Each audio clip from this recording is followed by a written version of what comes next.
Hello and welcome to the Apple Insider Podcast. This is your host, Stephen Robles, and joining me this week is Wes Hilliard. Thanks for joining me, Wes. Hey, how's it going? It's going great. And so we have huge stuff coming in the next week. Obviously, WWDC is going to be happening starting Monday, June 22nd. The keynote will be at 1 p.m. Eastern. And want to let you know right here at the top of this episode, we'll actually have a special bonus episode of the Apple Insider Podcast that will release Monday afternoon, recapping everything that happened at WWDC's main keynote. And so look for that bonus episode Monday, and you can hear about all the recaps and what was talked about. So be sure to check that out. But this week, there's actually been something in the news that definitely, I think, warrants discussion. So company Hey.com.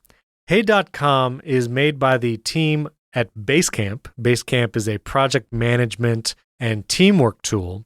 And they have been working for the past year or so, developing kind of a new thought on email. And so they launched recently Hey.com. It's still invitation only. You can't sign up for an account right now just if you want to. You can request an invite, which I did. Do you have an invite or did you get access to it, Wes?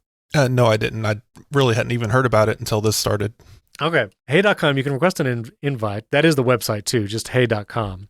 But their app in the App Store, which the original app was approved, it was there, you can download it. I think you can still download it at this point. But news came out that Apple blocked an update they were trying to push to their iOS app because Hey.com did not allow you to sign up for their subscription service, which is $100 a year, in the app. Now, the history on this is if a developer chooses to allow customers to pay for something in the app, a digital product mainly, like Netflix is another example, which we'll get back to. You know, you can't sign up for Netflix in the iOS app. You have to go outside of it. If a developer or company chooses to let you sign up in an app, Apple takes a 30% cut. And so of the apps, if you have a subscription or an in-app purchase that you have done inside of an app, like Bear, the note-taking app, if you sign up for their monthly subscription, or 1Password, and you sign up in their app, Apple gets 30% of those profits, of that money, and 70% goes to the developer. Now, historically, developers have avoided that 30% cut in their revenue by telling people, sign up on our website or sign up outside of the app, and then you can log in after you sign up into the app, and you have your subscription, whatever you paid for, you have access to. Again, this is just like how Netflix works. If you download the Netflix app on your iPhone, you cannot sign up for Netflix or create a Netflix account in the app. You cannot pay for Netflix in the app. You have to go to Netflix.com in a web browser. You can even do it on your iPhone's web browser. You can go to Safari and sign up for Netflix, but you cannot do it in the app because Netflix does not want that 30% cut going to Apple. They want to retain all that revenue. So Hey.com did the same thing. You cannot sign up for Hey.com in the app or pay for the subscription in the app, just like Netflix. And now Apple has blocked their updates going to the app because they don't allow for the subscription signups in the app. Apple is basically saying if you have a subscription, you are required to have a way for people to sign up for that in the app. And thus, Apple gets 30% of that share. Now, I'd love to hear your thoughts on this. I find it, in this moment, to be a double standard because Apple seems to be picking and choosing who they make for signups and subscription purchases in the app. Again, I've been talking about Netflix in this example, and Netflix is allowed to do this. Netflix has an app regularly updated in the App Store. Apple has not made them change anything. And you cannot sign up for Netflix subscription in the app.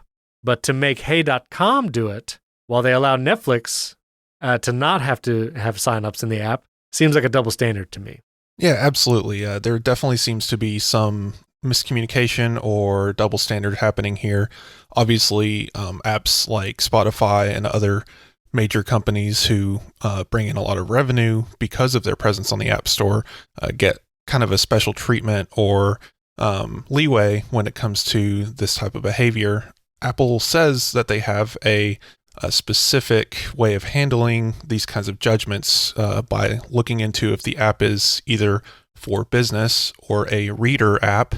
And a reader app would be something that accesses purchase content from a separate store like Amazon's bookstore, or a subscription service like Netflix, or business service like Basecamp. But looking at the Hey app, apparently they don't really fit into any of these according to Apple, or at least the reviewer who reviewed the app. So from what I've read, the bounce back from this is that the app should never have been approved in the first place. But that doesn't exactly sound like the usual Apple PR that we hear. So right, might be a rogue employee talking here. Right. And now one of Apple's stipulations, which Hey.com is abiding by, is that you also don't link to or point people to the website from the app where they can sign up. And so Netflix does this as well. If you download the Netflix app and you click like help me, or you want to sign up, it does not give you a link outside to their website to sign up. You have a help center and like you can contact Netflix customer service from inside the app, but it does not shoot you over to their website to sign up or like load that in an in-app web browser. And Hey.com is doing the same thing. Hey.com, there's no link to their website. There's no like go here to sign up. And if you click the help me in the app's splash screen, it does have email us at support@hey.com. Same thing that Netflix is doing, the contact us for support, but no links outside. Now, I have run into this because I've done an app for a nonprofit that takes donations. And when you have an app in the iOS App Store, you, again, unless you're going to do the 30% cut with Apple, you cannot link to a place where people can donate or give money within the app, or even link to the website to give money. And so there's been times when our updates have not been approved because I missed some button in the app that loaded the company's website in the in-app web browser, and from that you could donate. And so I understand not having the links to it, but Hey.com seems to be abiding by it. And I think it's going more so to the point that you just made, that they're kind of a picking and choosing, or some kind of unspoken or unwritten qualifications. Because another example is Amazon, which you cannot buy an Amazon or Kindle ebook in the Amazon app, because being a digital product would have to give 30% to Apple. So you can't buy a Kindle book in the Amazon app. You have to do it on the website. But Apple then made a deal or some exception for the Amazon Prime Video app where you can rent movies in app. And it's unclear what kind of cut is being taken from that, or if Amazon has to pay a certain percentage to Apple for those rentals and movie purchases. But it does seem like it seems like Apple is picking and choosing the companies that it allows to do this kind of stuff. So, and now you had a link to Walt Mossberg's comments on Twitter. Walt Mossberg being, historically one of the pundits in Apple journalism and whatnot for the past couple of decades, definitely someone to pay attention to. And I tend to agree with his opinion on most things. He's steering the conversation more towards the 30%.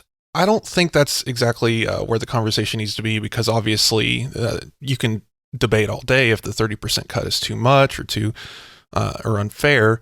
The discussion needs to be more towards what Apple is doing on a per app basis. And here Walt Mossberg says that he doesn't want to call it a tax because it's more of a storefront service. You're paying to be allowed inside of this premium marketplace. Yeah. And as he stated, Steve Jobs introduced it to applause. 30%. Wow, that's amazing, because the industry standard at the time was 50 to 70% cuts just to be on a digital storefront.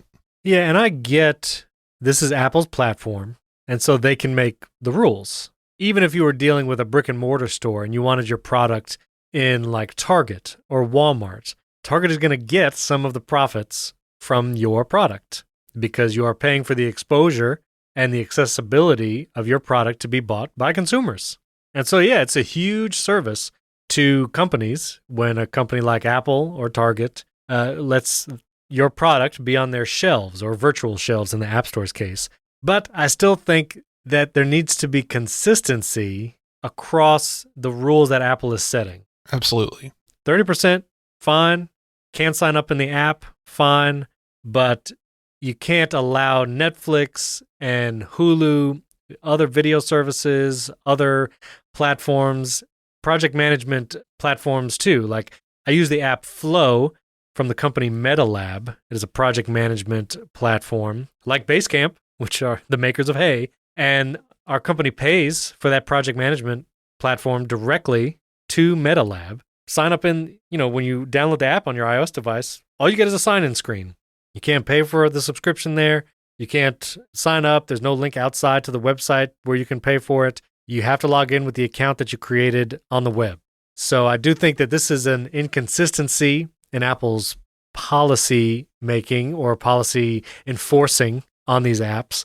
And I do hope that they backtrack and allow Hey.com to continue updating their app. Whether or not the 30% conversation is going to come up next week at WWDC, there were rumors that was going to happen a year or two ago, that maybe they'll go down to 15 or 20%. I'm not confident about that. I'm not sure if that will change, but at least allowing Hey.com to access to update their app and continue to be in the App Store, I think that's only fair given the rules that Apple is applying to all companies, all developers and apps in its store. I think this is the perfect storm of a situation for Hey.com and Basecamp right now, because they are in the middle of the antitrust investigation in Europe, and WWDC being next week would be insane for Apple not to address this in some way at their conference. And there's been buzz around this for a while now. And like you said, the percentage has been rumored to drop or change in some way for years now. So I think the ball is definitely in Apple's court. So we'll see. We'll see what happens. Keep your eyes on AppleInsider.com. If there's any updates to this story, you'll be sure to see it there. And if anything changes next week at WWDC. So a couple other quick news bits before we get into the main topic for the show. Zoom changed their stance on security. Zoom had recently stated that the end-to-end encryption will only be available on paid Zoom plans. And thankfully, they backtracked and said that end-to-end encryption will be available to all Zoom users, even the free tier, which I think just makes sense. I think security, end-to-end encryption on a service like Zoom should be a foundational thing. And I actually had a personal experience with Zoom recently. I don't know if you had heard of this or experienced this as well, but we actually tried doing a webinar-style Zoom call where we had 100 or so participants. And unfortunately, the link to join the Zoom call was shared on social media by someone who was going to be in the Zoom call. And I was hosting the meeting. I thought I had the security settings locked down enough, but I was wrong. And about 3 to 5 minutes into the Zoom call with 100 people, there was explicit video content popped up on the screen. Oh, no. Yes. And me not ever having to deal with it took a minute to figure out what to do. You can stop someone from sharing their screen, because that was the issue. It's, the video feed from people's Zoom calls is one thing, but what a lot of these spammers do and what they call Zoom bombing is they will screen share. And the more nefarious thing about that is if someone screen shares, it takes over everyone's Zoom screen that's on the call. If you mute everyone on a call and you have active speaker enabled on the Zoom call, you only see the person speaking. And if you as a host have everyone force muted, someone's video is not going to just come up because they're muted. They can't, you can go to the gallery view and scroll through and you might see something lewd. As long as they're muted, there's less of a chance of that. But screen sharing takes over the entire call and everyone sees it. And that's exactly what happened to us. And so I had to figure out there's so many privacy settings in Zoom, one of them being that only hosts can screen share, not participants. And that was the setting I needed to have changed. And then when the speaker that we had on the call began to share their slides, another spammer began to annotate curse words on the slides. And I didn't realize that you have to turn off the annotation feature so other people can't annotate, inappropriate things on slides that people are presenting. It seems like Zoom should have these off by default or have some kind of universal toggle here. I really think so. I mean, it was jarring to say the least when it happened, but so many settings, and some of the settings are only available when you log into Zoom on Zoom's website, which I discovered that there's a feature where you can make someone a co-host of a call and then only allow hosts and co-hosts to share their screen. But that setting is buried in like the Zoom account settings and advanced, and there's so many toggles. I do wish, like you just said, especially if Zoom detects that there's over 50 people in a call, or maybe even over 25, that certain settings just switch to defaults, like only the host can share their screen, everyone comes in muted by default, and only the host can unmute them, things like that, because it is pretty wild, And also, just a word of warning, if you're going to have a Zoom call, do not share the link publicly on social media or post it on a website. Email the attendees as best you can, and also don't post your meeting IDs and passwords publicly, because again, spammers can get in that way. I don't know if you've ever experienced or heard about that yourself. Oh yeah, it's definitely been discussed heavily amongst all the tech podcasts and everything over these past few months. I mean, everyone getting shoved into this work from home environment means that we needed some way to communicate, and face-to-face communication seems to be pretty effective. So Zoom, I think, just got surprised by the amount of attention they got right away, and they had the app set up for simple use cases and meetings, but had no idea that they would be just universally used across the board the way they have these last couple of months. And all of these settings and all of these things that are hidden away are signs of them still playing catch up. And credit to Zoom, they honestly have a great product. I mean, of the many Zoom calls that I've been on in the last few months, it's a pretty solid platform, and it is feature robust. I do think it's a great value, even when you have to have a higher paid tier for length or number of attendees. I mean, it is a great product, and it's solid. But thankful that they are having end-to-end encryption for all tiers. That was the recent news as they work to tweak their features and change things. That they have been quick, especially when there's been a lot of backlash about something like security, how it was being installed on the Mac with different kind of backdoor methods. They've been quick to change their installation process and quick to change the end-to-end encryption. Kudos to Zoom for doing well, pivoting often during this time. Yeah, it seems they just want to be good internet citizens, and that's why they keep making these decisions that make some crowds angry, like the encryption decision or like the installation pathways they were using previously on Mac. But so far, it seems they're not nefarious in any way. They're just making these simple mistakes due to all this growth. Yeah, absolutely. So 2 other quick pieces of news. Mac trade-in program in-store has now officially launched in the US and Canada. So in the United States and Canada, you can bring your Mac to an Apple store and get a trade-in offer for it and trade it in right there in the store. You used to be able to do this, but you would have to mail your Mac away, and now you can do it in-store. So I believe it's multiple devices. I think now it's iPhone, iPad, and Mac, maybe even Apple Watch. I think you can trade them all in the stores now. Does that sound right?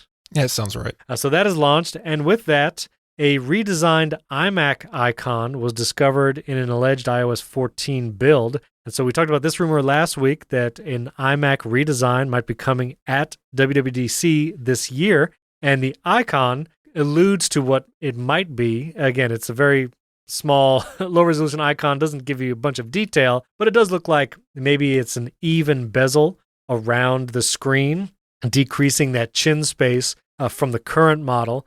I'm looking forward to this redesign if it is coming at WWDC. Curious what Apple would do with a refreshed iMac. I talked to William last week about possibly Face ID coming in an iMac. You think they'll bring Face ID to the iMac anytime soon? I mean, it's a possibility. They have the T2 chip in pretty much every other Mac in the lineup, and this is the next one to get it, right? So sure, throwing in some biometrics wouldn't hurt. Well, but I also know you're probably not as interested in that because you are an iPad guy, and that's what I wanted to talk about today. Last week, William and I kind of did our macOS wish list for the next version of macOS that they will announce at WWDC on Monday. And so Wes, being an iPad first and iPad pretty much main only user, wanted to hear some of the things that you are looking for or hoping for in the next version of iPadOS. That's a good segue because with the iMac redesign on the horizon, everyone's still talking about Apple and their external monitors. where they left the market from the cinema display a few years ago. Apple hasn't really offered anything on the consumer level since. I mean, the Pro Display XDR is amazing, but not really affordable, especially for someone who's using a computer half the price or more of the monitor itself. So I would definitely love to see, as my first pick here, an external monitor support revamp from Apple and maybe some hardware support on their end. That would be great. Yes, I'd be very interested in that. I keep looking at the LG Ultrafines, but just they don't do it for me. Now, what monitor do you use with your iPad now? I have the original LG Ultrafine 4K, the 21.5 inch version. It's all right for you? Been working all right?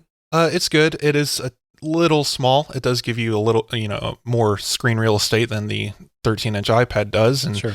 Luckily, it's over USB-C, so you're getting all of the built-in features that Apple likes to boast for these monitors that works for MacBook as well. Like you get the night shift tones and True Tone and such across the USB-C feed.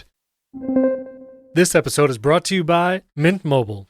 I remember I got my first cell phone, which was a flip phone, yes, I'm dating myself, about 16 to 17 years ago. And over those years, I've been with all the big carriers. I've tried them all. But then I discovered there's another option that could give me that premium service I'm used to, but at a fraction of the cost. So I cut my wireless bill down to just $15 a month, and I save hundreds of dollars by switching to Mint Mobile. So if you're looking to save on that wireless bill every month without sacrificing service, Mint Mobile is a no-brainer. I've been using Mint Mobile for several months now, and I can say their LTE speeds are super fast, you get great service, and it is an incredible value. Mint Mobile offers premium wireless service for just $15 a month. Mint Mobile has a business model where there are no brick-and-mortar stores.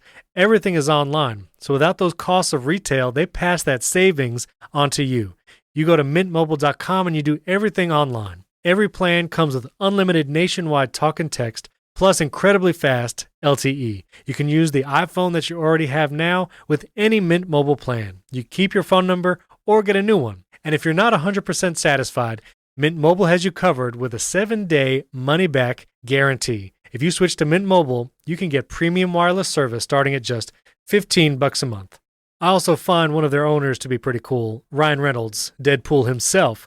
To get your new wireless plan for just $15 a month and get the plan shipped to your door for free, go to mintmobile.com/AppleInsider. That's mintmobile.com/AppleInsider. Cut your wireless bill to $15 a month at mintmobile.com/AppleInsider. Our thanks to Mint Mobile for sponsoring this show.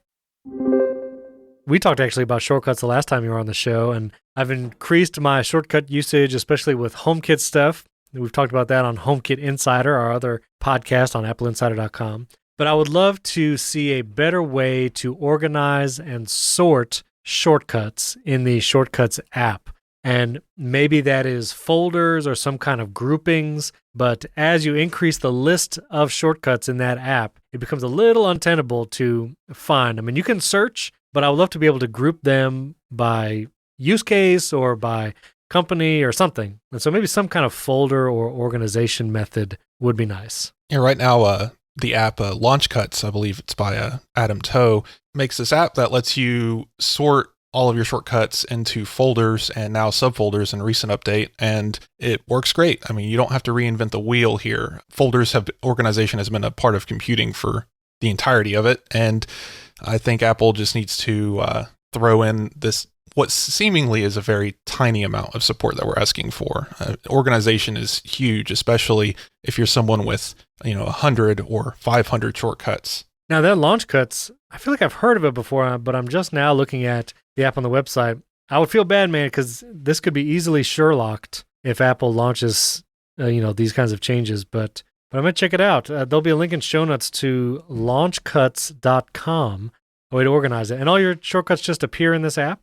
So you actually have to run a shortcut to populate the app, and anytime you make changes to shortcuts itself, you need to rerun that shortcut. But the app is built with a very friendly UI that puts everything very prominently placed for you to be able to figure this out. It's very user friendly and definitely worth a look if you're a Shortcuts power user. All right, well, give me your next on the wish list? I got here system-wide keyboard shortcuts. This one's a no-duh. I mean, if you look at the Magic Keyboard that Apple recently released, it is missing a function row, whereas third-party keyboards like the Bridge keyboard has a full function row. It lets you control things like brightness, volume, and playback. And not having those controls, it's very noticeable having to scroll your mouse up to the control center every time you need to pause a song or something like that. It definitely gets tedious. So some kind of system-wide shortcuts support would be nice. And this has been hinted at inside of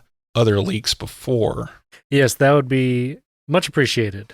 So one of the things that I would love to get also is clipboard management on iOS. Now, you have the iCloud clipboard syncing, which I've been trying to use more and see if it's solid. It's working 80%-ish of the time, where if I copy something on my iPad, it'll paste on my Mac instantly, or at least in a few seconds. But I would love to see, better clipboard management. The third-party apps for clipboards on iOS are very limited because they can't see the clipboard without you physically opening the app or launching like a widget from the dashboard, just because Apple doesn't allow apps to see the clipboard, unlike on Mac, where you can install an app and the app will just always be looking at the clipboard every time you copy something.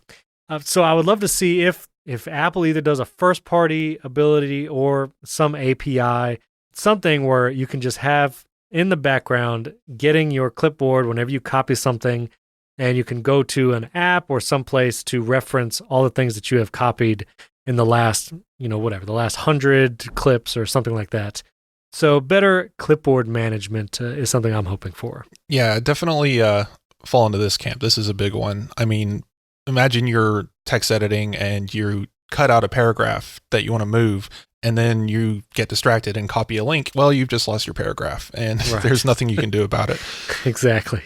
Yeah, so hoping for that. So give me your next one. Third-party keyboards work with external keyboard support. I don't know when this was added, but apparently they can do this already. Grammarly is a good example. If you use Grammarly on iPadOS, it appears as this little third-party keyboard at the bottom. Previously, only as a software keyboard, you could be typing and it get text suggestions or have it analyze the text as you go. Now, with an update this week, you can actually have this active while you're using a hardware keyboard, but it doesn't work quite as well as having the software keyboard active. Sure. That's interesting. So better third-party keyboard support. Yeah. With external. Specifically for external keyboards, because stuff like Grammarly and other text editing applications in the keyboard would definitely be nice. And then your next one in the notes, and we'll jump to that too. You're asking for better multitasking. I'll have to say, I got the Magic Keyboard a number of weeks ago, and I've been using it on my iPad. And I've been accustomed to it, gotten used to it, and actually enjoy the Magic Keyboard and the trackpad. But I do find that multitasking is a kind of a pain trying to do it with that mouse pointer. So tell me about the multitasking you're hoping for. Well, right now, everything's navigated as if you're using a ghost finger when you're using the pointer. I mean, they've improved on that quite a bit with their previous cursor update, but it's still pretty much a finger. And I think Apple needs to work in a little bit more cursor-like gestures like macOS has. I mean, when you drag in an app or an object, you have to press, hold, and wait, and you have to visibly see that the item that you selected has begun moving before you start moving it, or the cursor then thinks that it's a copy gesture or a text cursor gesture. So all of these things, all these timings seem to be just a little bit too much or a little off. So when you're dragging windows, that can get in the way too. If you have a slide over panel that you want to move left or right, it is very easy to accidentally drop in the middle of your multi-window split view. Yeah. Yeah, I have found slide over is the most challenging multitasking thing to kind of enact. I'm not even sure. I guess, if you drag the cursor all the way to the edge of the screen and then you push again, the slide over can pop out. But that seems a little unintuitive because you're pushing in the direction that's opposite of where it's sliding to and from. Does that make sense? Yeah, I spent the first up till even now, just discovering these hidden gestures. I mean, I wish, as annoying as it might be, there was just this onboarding that just went through every single thing you could do. On Twitter, I think a week ago, I was just saying, we need new cursor multitasking because I cannot dismiss this slide overview without accidentally dropping it into split view. Right. And someone just said, "Oh, use the same gesture you used to summon it in," and it just clicked. I had never thought, oh, if I just go to the edge of the screen again, it'll dismiss.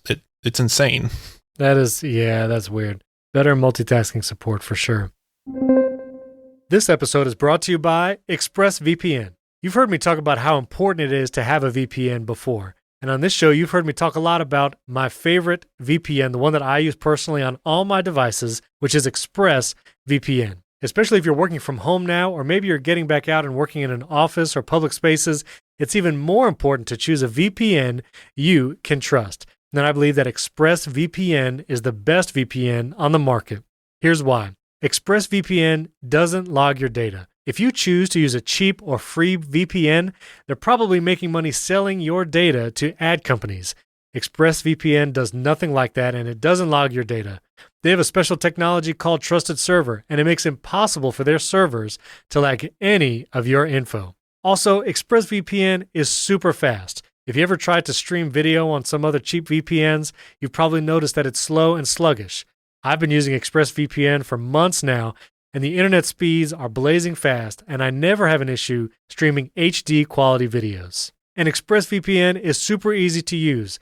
Launch the app, tap one button, and you're connected to the VPN of your choice automatically. You don't have to input or program anything. You fire up the app, click one button, you're connected. And it's not just us at AppleInsider.com saying it. Wired, CNET, The Verge, and many other tech journals rate ExpressVPN the #1 VPN in the world. So protect yourself with the VPN that I use and trust. Use my link at expressvpn.com/AppleInsider today, and you get an extra 3 months free on a 1-year package. That's an awesome deal. That's expressvpn.com/AppleInsider. Visit expressvpn.com/AppleInsider to get 3 months free on a 1-year package. Our thanks to ExpressVPN for sponsoring this episode. My next on the wish list is a dedicated or better iCloud keychain app. And I talked about this a little bit last week with William, but you can save passwords with iCloud keychain on iOS and it can autofill. And even though I have 1Password on my iPhone and I have it set to be an option to autofill, it really feels like iCloud keychain is preferred by the device. And so whether I'm on a website or logging into an app, it really wants me to pick the iCloud keychain option from that menu that pops up. I notice on iPadOS, if I'm trying to log into something and I hit the share button, and which again, that button is kind of weird because it has so many other things it does besides sharing, but very chaotic. Yeah, it's a little weird. So I hit the share button and I click 1Password. 1Password authenticates with my Face ID, and I choose a login from the list. It'll auto put that information in and log me in, and it will copy the one-time 6-digit passcode to the clipboard of my iPad so I can just paste it and go right in. If I do it with that method, hitting the share button, 1Password, picking the login. But if you tap a login window or login form and the list comes up initially, you can see in the very small print several logins. I think it'll try to surface your most used logins for that app or website. And you'll see like this login, which it might be from iCloud Keychain if it doesn't say anything different. And it'll also offer you some of those 1Password logins, and it'll say like 1Password under the email address or whatever to let you know that's coming from your 1Password account. But if you tap it from there, it does not automatically copy the 6-digit authentication code. You have to hit the share button, hit 1Password, and copy it that way. It won't work if you just use that little initial menu that pops up. That's been my experience. So I would love a better overall keychain experience. And if Apple could add one-time passwords to the password saving feature, maybe this would necessitate a standalone app, but that would be fine. But some kind of improvement to the keychain app. Do you experience that when you do password autofilling on your iPad? I used to use 1Password and had this feature built in, and it was definitely very nice. don't recall actually having to use the share sheet like you say. Maybe this is a new limitation, but yeah, it's definitely frustrating when you're trying to log into something and it just either doesn't work or ignores you. One way I overcome this is, like I discussed last time I was on the show, the shortcut to the keychain in settings, being able to do that from my iPhone and then use Universal Clipboard to copy and paste it into whatever I'm doing on the iPad. You know, one of the coolest features, I think it was iOS 13, it was introduced, is when you do have a two-factor authentication via text message and Apple surfaces that 6-digit code, you know, if you're on a website on your iPhone or iPad and it texts you and it just lets you tap that 6-digit and logs you right into the website. That is an incredible feature. And I would love to see that brought to the iCloud keychain saved logins as well, if it could add that feature. So we'll see. So give me your next wish list item. This one's a little more superficial. Alternative icons. I've always been one to customize my home screens as much as I can. Having come from Android first years ago, I definitely relish the opportunity to just be able to fully design whatever I'm using. Right now, I can pretty much do what I want with most icons, third-party apps, but Apple apps don't have any alternate icon choices, especially for dark mode. Every one of their icons almost is a bright white and blue or yellow icon, and it's crazy to me. That would be interesting. I feel like that's probably the least likely feature of all the ones we've talked about.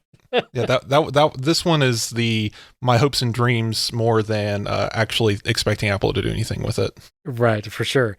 Now, you had another bullet point above that too, the 3-pane multitasking, and it reminded me, I was on Twitter talking about something the other day. Do you remember Twitter's original iPad app that had like this 3-pane navigation method? Do you remember that at all? I don't think so. I've pretty much always used Twitterific. Oh, okay. Twitter's original iPad app, it was a 3-pane system. You can open up the three. The farthest left was kind of like your, profile, mentions, DMs, like those shortcuts. The middle pane, which if you didn't have anything else open, you would have just those two, was your timeline. You could just scroll through your timeline. And if you were to click a link in your timeline, it would slide in a third pane, and you would be able to, that website would start loading in that third pane, and you could actually continue scrolling in the middle as the website would load. And so you could keep looking through your timeline as that website loads, and then when it's done loading, you can focus on that one and then dismiss it or leave it and then keep scrolling. And I found it to be an incredibly innovative design. I feel like even now it would be a better method than what Twitter has on their stock iPad app. Does Twitterific have any kind of ability like that, or how is it laid out? Twitterific works pretty great as a full screen app. I don't think it's a 3-pane, it's a 2-pane experience, but they also divvy everything up pretty cleanly and allow some customization for icons for navigation. But I know what you're talking about, that a lot of iPad apps took that 3-pane approach, and I think Apple has been implementing more of that into some of their apps like Mail, the third pane being the content specifically.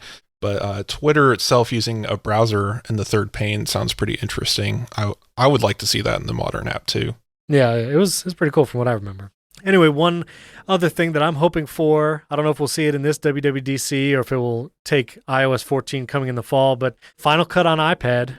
I would love to see it brought. There's some great video editing apps on iPad now. Obviously, you have iMovie, but you also have Adobe Premiere Rush and the Luna video editing app. You can do multiple tracks and multiple pieces of audio. It's been used by, I know Andrew uses it and others for editing video, but I would love to see Apple's first party Final Cut come to the iPad. This seems like a pretty obvious move from Apple.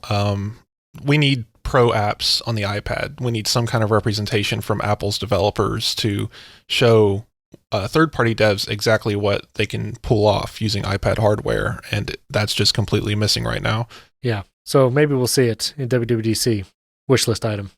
Shortcuts upgrades. One of the big ones being able to execute shortcuts from the home screen.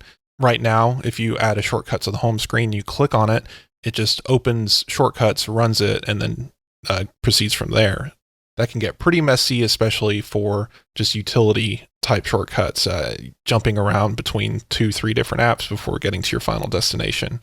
Yes, that would be much appreciated. I agree. Well, and my final wish, and this is kind of, we've touched on in the HomeKit Insider, and I'm not sure if William and I might have talked about it last week, but a better, improved, maybe different home app. And, there's some great third-party options to manage your HomeKit devices on iOS. On HomeKit Insider, we talked about Home Plus 4, and that developer does an awesome job taking the HomeKit devices and, giving you a powerful app.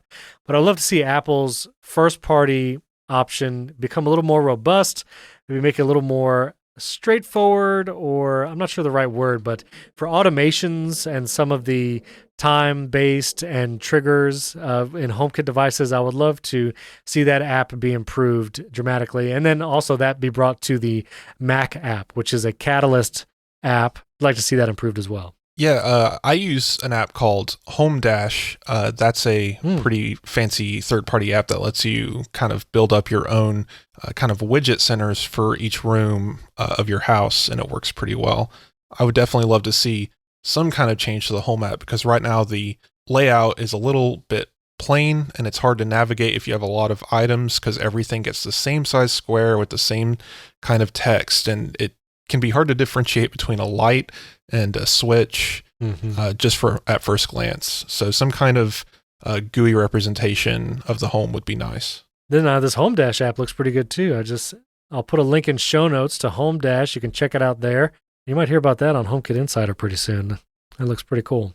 Well, was that it? That your exhaustive list?